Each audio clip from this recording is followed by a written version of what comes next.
Welcome for the core class. This is week 12. I wanted to devote the class to talk about something historical that happened in the early 70s. And during the early 70s, particularly in the pagan community, there wasn't as many pagans as there are today. Like in modern time, right here in 2023, as we approach Samhain, there's just so many more slants of Wiccan, different. The lineage is so like offshooted all over the place, and you have like several different groups. Initially, there's a lot of people that were involved in that 1973 Witches Council that's here, still with us, and a lot that's deceased. And I think Samhain's a great time to maybe talk about some of them, just to pay them homage, that in this particular time when we had the very foundation of what is pagan spirituality from a lot of the different existing leaders and texts and books that they leave behind, or documents, or even their own traditional lineage that they were amongst people. It's good to just show the ancestors homage. So, in 1973, you had things developing where pagan media was structured more into publishing in written books. And that's where Carl came in with, his publishing with Llewellyn.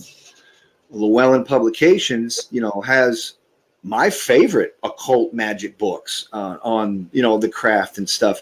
And we're talking about, what really set off Llewellyn's success is with the book by Lady Sheba, Jessie Wicker Bell. So that was a real big thing in that time. So it's just really interesting if we go back in history. And basically that's what class is today, is we're talking about history, particularly America early 70s, 1970s, throughout that quarter of the 70s. So yeah, a bunch of the pagan community was smaller at that point, and everybody came together. And when people came together in the early 70s, we get the feeling that there wasn't as many people that were connected, throughout. So it was a lot easier to be able to all stand together, to have a certain bit of unity. And I think that's part of the current there in the 70s, but also if we look at it from the point of perspective for modern time, in 2023, there are, the Parliament of World Religions from, just from observing and, watching everything flash before me as far as, pagan spirituality. There was a bunch of people at Parliament that were pagans. And after Parliament, the whole concept of interfaith community and working together, being more united between different traditions and stuff, it seems like that was the conversation. And that's modern times, but so that's a good thing. But in 1973, they because pagan spirituality was so smaller in those days, and not as exploded as it is now. In the 70s, well, they made a document, and that document is the American Council of Witches of 1973, and there was 10 tenets. And I thought we'd just dive into history and check out the 13. Actually, yeah, I think there were 13. Yeah, I'm right, 13. Yeah. So they made 13, and here we go. I think 13 is an appropriate number. That's and not only did a lot of different people in the community in 1973 come from all the way from all over the place in the country. They all met together and came up with the tenets, the 13 here. But the question that I have is, who was the one actually like writing it down? Who was writing this stuff? Who was writing it down? So who was, the driving force, in part of leadership of, the Witches Council? But what it does seem like, if we're doing, a history lesson from in the early 70s, is it was spearheaded by Carl. So it was spearheaded by Carl.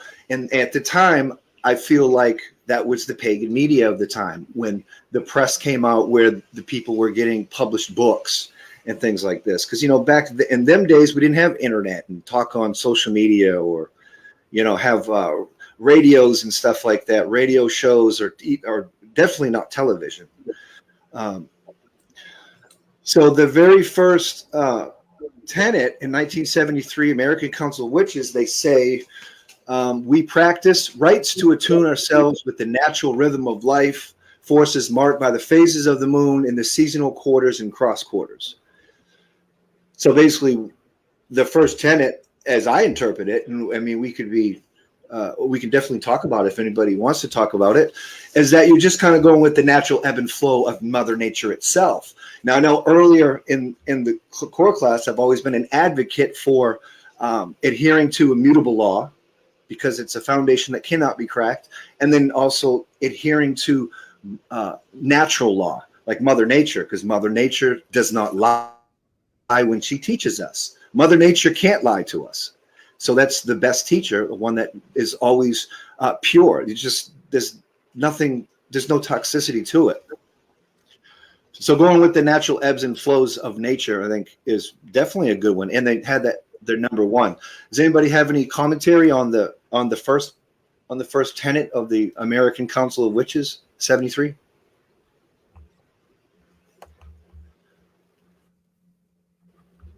Well, we have folks in the chat. Okay, it's not going on there. So number two, they said, we recognize that our intelligence gives us a unique responsibility towards our environment. We seek to live in harmony with nature and ecological balance, offering fulfillment to life and consciousness with an evolutionary concept.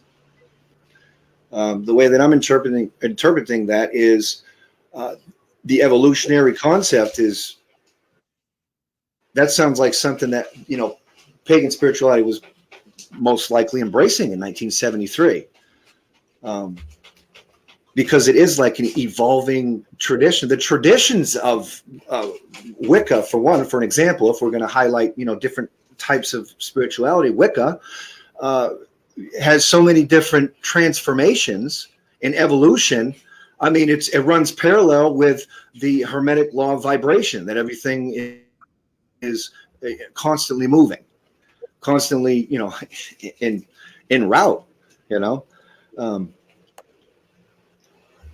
Number three, we acknowledge a depth of power far greater that this is apparent to the average person, because it's far greater than ordinary, and it's sometimes called supernatural, but we see it as lying within that which is naturally potential to all. Yeah, and I think number three is running parallel with, that old occultic thought where they say, know thyself, because it seems like every magical tradition or school of thought or anything like that, it's always know yourself, because you change the things within first, and then things outside of you start changing, as within as without. I mean, sometimes it's hard to wrap your mind around the concepts, but I guess you interpret them. Everyone will interpret them differently, the same way that our filters interpret differently. We may, agree on the same phenomenon, but we all have filters where will be revealed a lot differently. And that's why some people have different ways for, the psychic ability. But I think if we really think about it, we all have psychic ability because, well, we all dream. Number four, we conceive of the creative power in the universe as manifesting through polarity as masculine and feminine, and that this same creative power lies in all people and functions through interaction of the masculine and feminine. We value each above the other, knowing each to be supportive of the other. We value sex as pleasure, as a symbol and embodiment of life, and as one of the sources of energy used in magical practice and religious worship. And I already know that there's a lot of conversation with number four. And the reason why we have a lot of conversation with number four is because of the continuing evolution of the craft, and what's, you have social norms that have to have attachments to, pagan-based, nature-based spirituality. And at the time in 73, that was the conversation. In modern time, We have a lot of changes that happen with, social conversation where it was non-binary or the issue of gender came up. And as occultists, we look at the Hermetic law of gender, polarity, the opposite. So we understand, but it just seems like labels. I mean, self-identification is good, which I think it has to do with the ego. So because you're labeling yourself, so I think that, perhaps, people just don't like or have issues with the label itself, because that's like the foundation of ego, of when you say you're a certain thing. But I think number 4 has to go with the natural ebbs and flows and roll with the tides and the evolution, the natural process that pagan nature-based spirituality has taken place in modern time. In reflection from the 1973, where they obviously made, a document that is still floating around that has some merit in modern time. I do, explore the document not as any type of law, dogma, or anything like that, but this was an opinion. This was the conversation in 1973. So I think this might have to be set up in 2 different classes, because there's so much stuff. There definitely has rabbit holes. I think we're at number 5. We recognize both outer and inner or psychological world, sometimes known as the spiritual world, and collective unconsciousness, inner planes, etc. And we see in the interaction of these 2 dimensions the best for paranormal phenomena and magical exercise. We neglect neither dimension for the other, seeing both as necessary for our fulfillment. I see a lot of, I know that the core class has been talking about the witch's pyramid. I see a lot of to dare in that whole tenet. I just do see a lot of in there. Do you dare? We dare. We definitely dare. We do not recognize any authoritarian hierarchy, but do honor those who teach, respect those that share their greater knowledge, wisdom, and acknowledge those who have courageously given of themselves in leadership. 1973, I think that the Witches' Council and the people involved was the leadership of pagan spirituality. So a lot of those people involved in that at that time kind of, in some ways, became the building blocks of the up-and-comers in 2023 or before, after, or in the moment, in the present. Something I learned last year was that the past and the future is only an illusion. I don't know if that's a good state of mind to be if you're trying to explore magical thinking or magical living, but it kind of makes sense. And not to bring up cultural appropriation, but, the Hindu cultures and all that stuff, they definitely believe in living in the moment, which is important. It definitely is. Sam, you got anything to say about all this? Sure. I suppose. Sure, I'd love to hear it. I think these guidelines are precisely as acceptable today as they were back then, and precisely as objectionable today as they were back then. Mm-hmm. And most of it's just the nature of people, especially the people who are pagans. We do not agree with each other.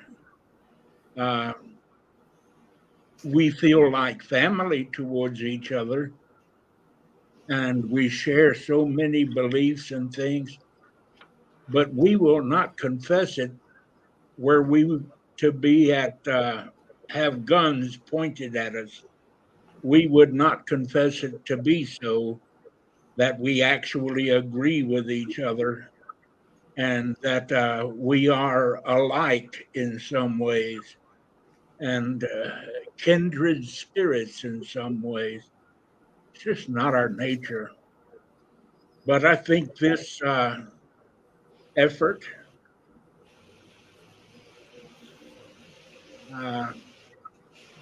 on whole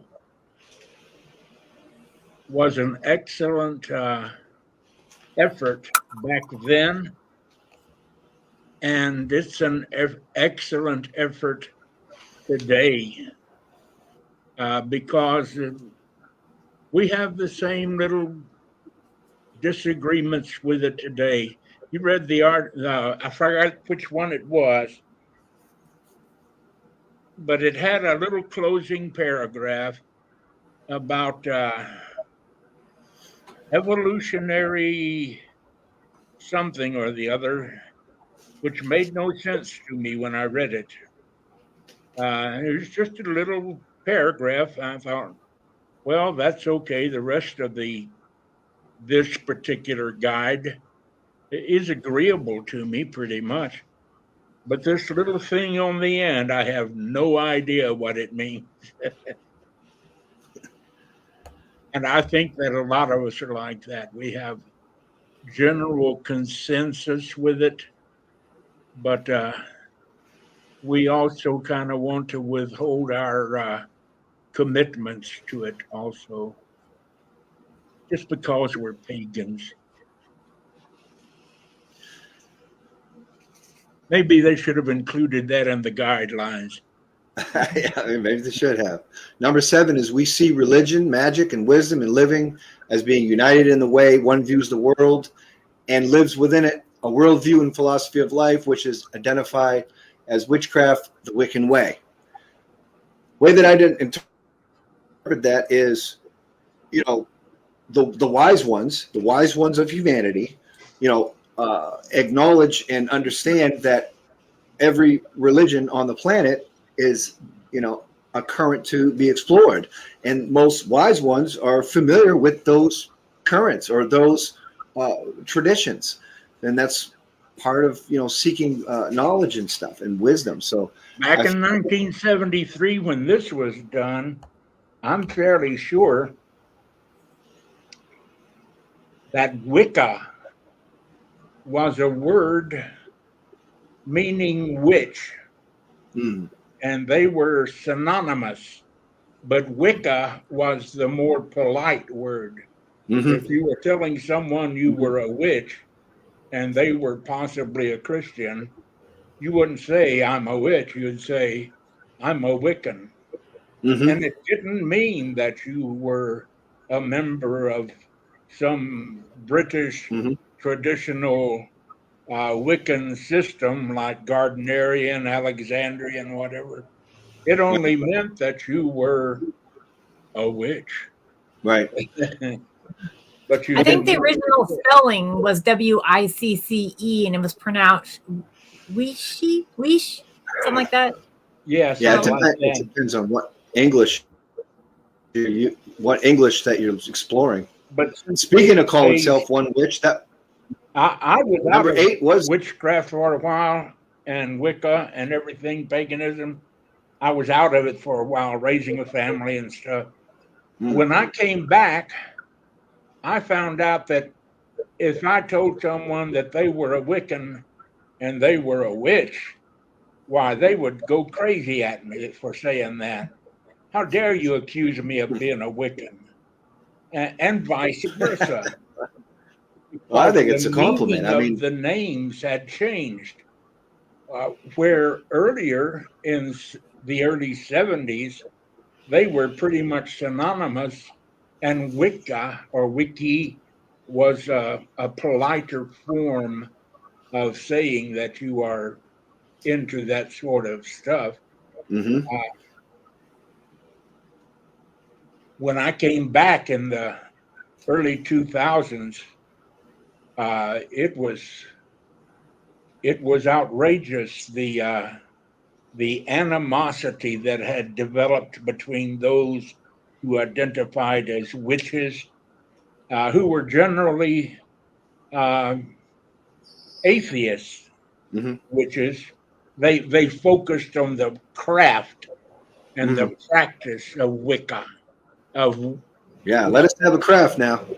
And then the Wiccans were the ones who believed in worshiping the god and the goddess too, the Lord and the Lady. And that was a dramatic conflict between those two Mhm. sides. Well, one that was definitely a learning curve for everyone. A Yeah. learning curve where Wicca is more of the religious undertones of witchcraft. Wicca is a religion where witchcraft is not considered. Well, that's actually debatable in certain traditions. Yeah. So here we are with everything is true in one sense, everything's false in one sense, everything's permissible. So that's the only, I mean, that's the only way. That is the scapegoat. That's the scapegoat for that. I mean, there's so many different rabbit holes to get under, and then it depends on. And then we have belief systems. That's why earlier on the core class we were trying to bestow what is your belief system, and you're talking about the difference between Wiccans and witches. Number 8 is calling oneself witch does not make one a witch, but neither does hereditary itself, nor the collecting of titles, degrees, initiations. A witch seeks to control the forces within himself that makes life possible in order to live wisely and well without harm to others and in harmony with nature. I mean, so to me, that just means you control yourself, you know thyself. It's right back to that old, it's just with every magical tradition, it's universal, knowledge. I think it's good knowledge to me. I like the whole concept of it. Yeah, it's basically saying there that what you call yourself doesn't matter.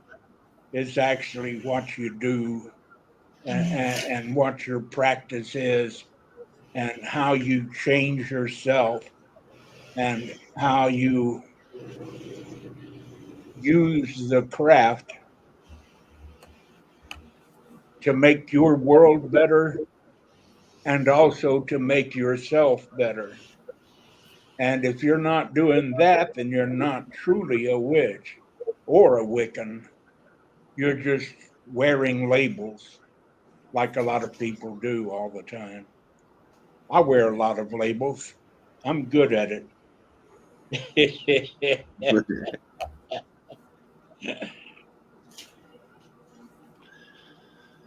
Yeah, there was a lot of prestigious, people that left marks in one form or another. Some went through like scandals and all that stuff, and there was negative ones, and there was positive things. There were negative things. I mean, it's Mother Nature. Bad stuff happens within nature. You have social norms at the time, and people make mistakes. People mess up, and hopefully, people who make mistakes can fix it so they can be better people, so they can reach their highest ideal. I think that the highest ideal, Anselm, is very important with these pagan and nature-based, especially Wicca and stuff like that. Reaching their highest ideal is the fruits of, what Doreen Valiente was talking about. It really was. Isaac Bonowitz was there, Margaret Alder. Rest in peace to them, these folks, and especially with the time of Samhain.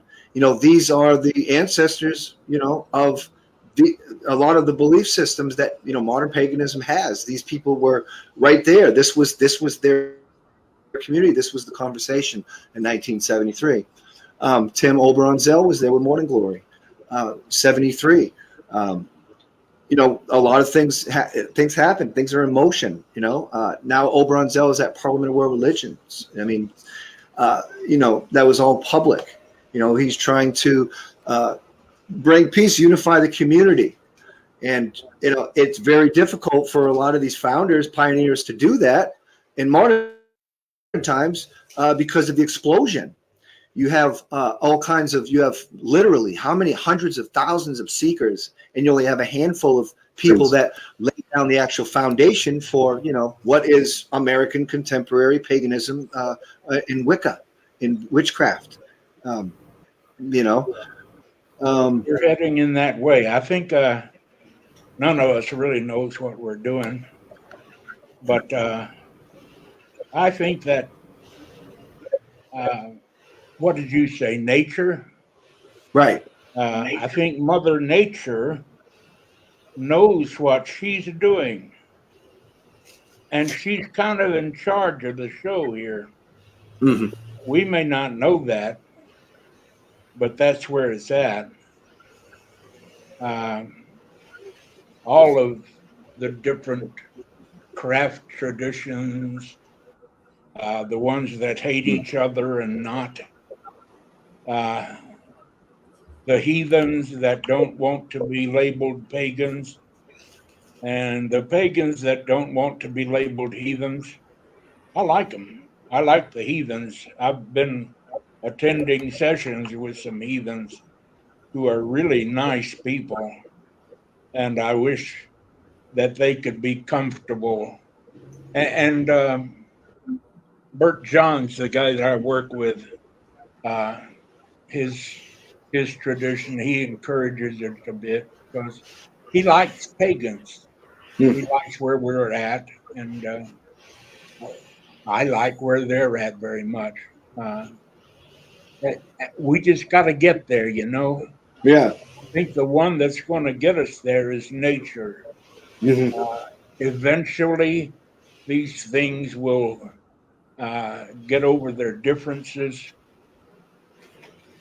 and their Yeah, common. you're right, man. Mother Nature is the key, man. Mother Nature is a teacher that will never lie to us. Mother Nature is always going to keep it real, Yeah, and you know what to expect. Mother I Nature agree. is immutable. Um, Number 11 is American witches. We are not threatened by debates on the history of the craft, the origins of various terms, or the origins of various aspects of different traditions.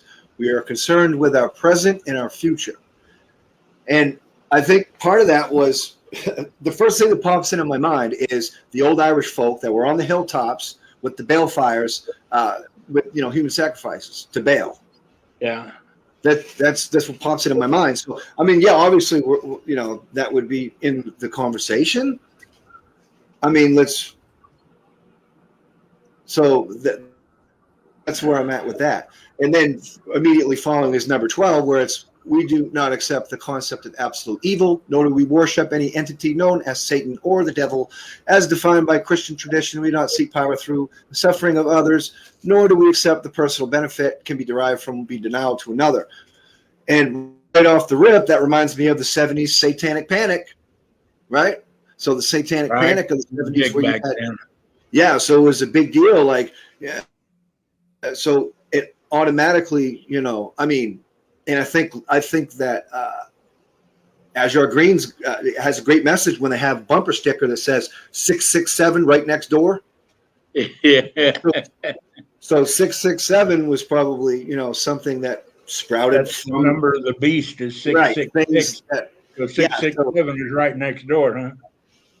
right. So for whatever reason, things like Wicca is always Wicca and witchcraft, or traditional witchcraft stuff, coming over from the old country and implemented into America. There was a lot of trying to put. So that was a big issue in those days. I think for the most part, most of everybody, in modern day know that Wiccans aren't Satanists. They're not. I think people have that education now, so that's an evolution thing right there in itself. I don't think in 1973 that was the case. I think in 2023 we can actually say that people don't necessarily associate Wiccans with Satanists right off the rip like they did. I think going back to number 12 about living in the present in the future, I think that has a lot to do with what happened in the past is the past. Let's not hate on this group because this group did something to that group back a couple hundred years ago or whenever it was. There's a lot of old stuff that was wrong that happened, and we shouldn't hold the people accountable to that. That's in that group now. We got to live in the current and focus on what we're going to create the future to be, and not bring the wrongs from the past come into the now or the future. Yeah. And that particular thing is also about like Margaret Murray and her theories and the beliefs that were real popular during early Wicca and witchcraft that Wicca was the old religion. It was the religion that predated all of Christianity and went back far into the early days of humanity. And that was a big thesis that we built around witchcraft at that time. And I think in 73, we were recognizing that a lot of that was bull hockey, to be polite, and that those theories of the old religion, our ancestors worshipped the gods long before Christianity arose. Well, no, we didn't. We aren't connected to that. That may have existed in its time, but Wicca today is not connected. There's no constant lineage going back into those ancient days. And we just have to face up to that. And that section of these guidelines, I think, is a recognition that whether that stuff is true or not, we are who we are. Right. Yeah. I mean, you're talking about, even if we're going to go before 73, you had, the Golden Dawn Temple, and, and you had your Freemasonry going, and you have things like the Rose Cross, the Rosicrucians, and then you have, this big tea kettle everybody's kind of, studying, and then there's a broader community, and then it splits into what is contemporary witchcraft one way, and then and then you have splits that go, like, not to say splits, but you have the same type of current that's going, the OTO, and things of that nature. It's like we're all, and a lot of it comes right out of the Hermetics, and it's just a blend of so many different occult, magical schools, and whatever's in the conversation at that time. And, and to go right back to 1973, 1973 Witches Council, number 13, the last one, we believe that we should seek within nature that which is contributory to our health and well-being. So yeah, number 13 tells me to eat close to the earth. So, vegetables, milk, which just get cleansed up through the, the cow and stuff. And it's obvious, why the cow is held so sacred to pagans that, follow the historical pantheons around the globe.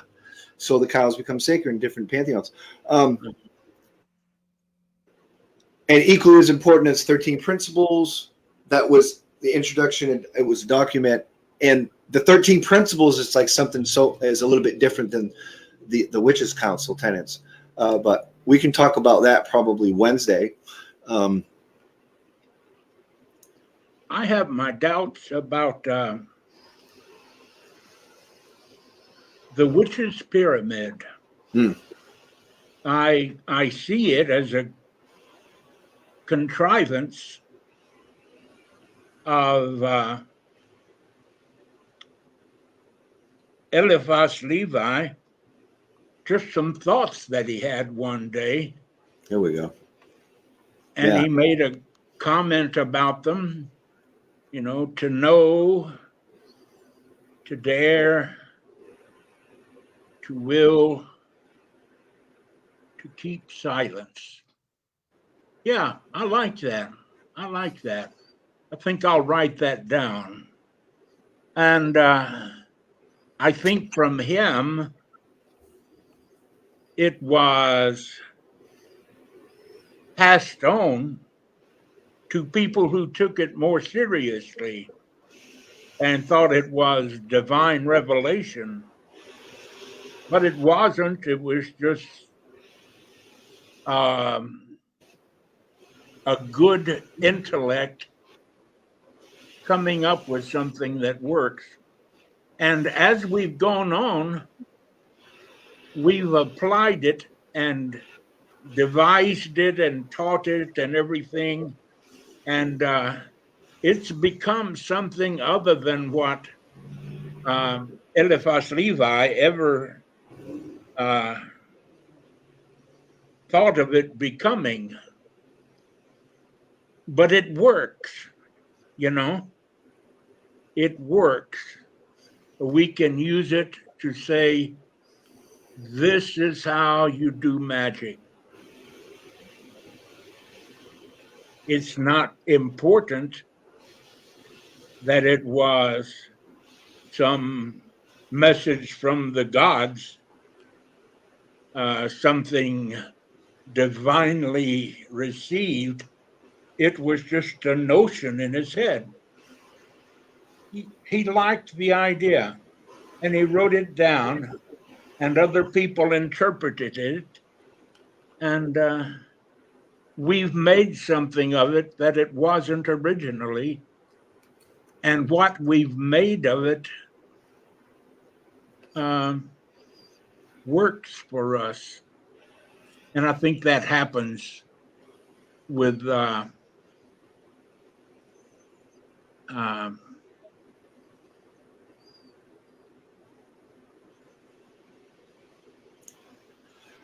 revelation, I guess it was what I mean to say. I mean, if we're gonna talk about, like, so in 1973 with the Witches' Council, where, you know, the 13 tenets were documented from somebody's pen, from somebody's 73, down, right, yeah. A typewriter. You would think so, wouldn't you? You know, it's a typewriter or something like that. But it's interesting to see that it's not the first time that there's been, you know, a larger, I don't know, gathering of tribes. Was 1973 like a gathering of tribes? Like so many people came to the same place, you know, and had a discussion where somebody's actually documenting something that community at that time thought would be important.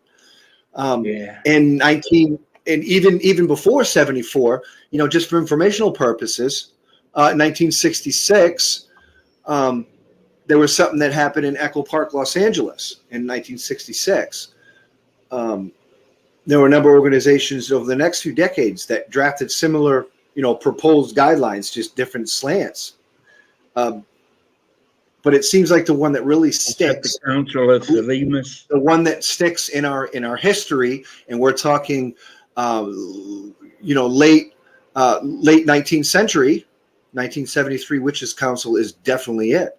You know, as far as the discussion that will happen in the history books, as you know, pagan spirituality, nature-based spirituality evolves into what it's going to be for the next decades to come, for the decades to come, for the, you know, the centuries to come. Yeah, history is important to document. I mean, but yeah, that's about sums it up for core class for, you know, presentation. I think that there's good things, you know, from it, but we need to acknowledge and look at the time period of this was in the conversation in 1973, where some of the things may have discussional, you know, opportunities, you know, especially with number 4 when we're talking about non-binary and gender identification, which I think types into the ego. But ultimately, pagans are all accepting of all paths, all walks of life, and it's always been that way. And I've always lived by that, where, you know, with acceptance. Anything else to wrap up the core class tonight? I think it was a great class. I think we, you know, talked about some really interesting things. It was great to have you on, Mr. Dickens. I started trying to find my way to this class at about 5:45. Oh. And I didn't find my way here until 5 minutes after 6. I don't know if the link was not out until about 5 minutes after 6 or what. Yeah, we posted the link. We posted the link late, as we've been having phone calls and meetings about the launch of Witchcraft TV that's happening too. Yeah. Because that's also another project and endeavor that I've been working on, and that several others have been working on.